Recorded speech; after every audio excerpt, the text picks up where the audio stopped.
geez, my association with electronic drums went back all the way to the 70s. Yeah. When there were Synares and Yeah, Simmons were the first. drums. Yeah. And but Synares were sort of a cheaper version of drums. Yeah. I was using those to augment my acoustic kit with Loggins. Yeah. Yeah. Once that sound started, becoming real popular. Yeah. Yeah. So from that, of course, then I went to Simmons, and because that was way popular, and I spent a lot of the '80s when that sound was so requested by producers. Yeah. Yeah. Playing Simmons again, ideally with my acoustic set, and live I would definitely with Loggins. But geez, with David Foster, the great David Foster producer, liked my playing, but then also, would hire me to be a Simmons striker, more or less, on a lot of different people's records. Everybody from Julio Iglesias and Stevie Wonder did a duet called My Love that blew up all over the world. That's me on Simmons on that. And then some Neil Diamond stuff as well. Oh, so geez, anytime I got a call from Foster, I knew it was going to be great, yeah, yeah, yeah. He's definitely then on his own stuff as well as Kenny's. They wrote a song together called Forever. If you remember that big opening, yeah. Simmons thing, that was me with acoustic drums as well. So, and then Footloose, it was the same kind of thing. I played the acoustic set first, and then on the big drum breakdown, I overdubbed Simmons. Yeah, yeah, yeah.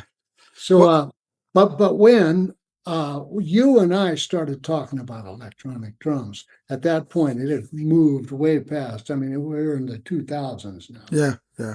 So that was in the 80s and some of the 90s before that I was talking about. And I was using at that point at home. I had a set of eDrums. Yeah. I was working with Roland during that period.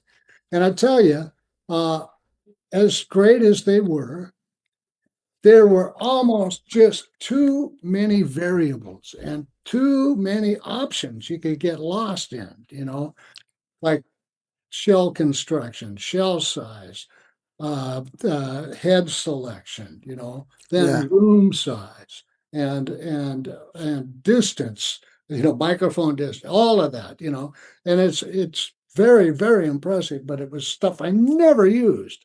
I would never even use. I just sit down and play them, Yeah. And when I found EFNOTE, aside from the fact that these are the best cymbals in electronic drums, hands down, I mean, they are the best.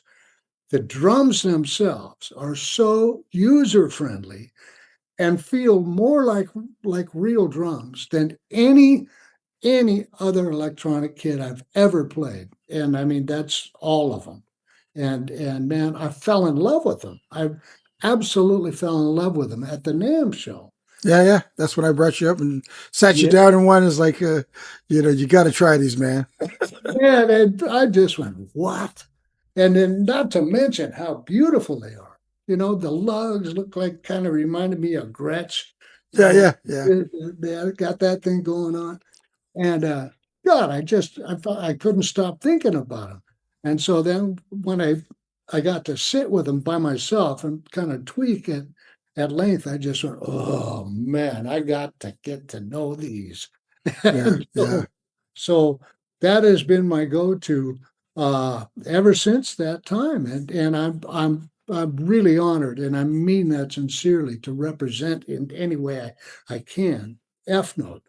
And man, geez, I use them in so many ways, but I don't have acoustic drums in my house anymore.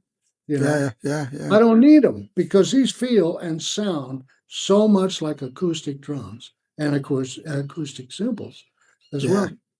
I don't need them. And this way, my wife isn't, I don't have to soundproof everything.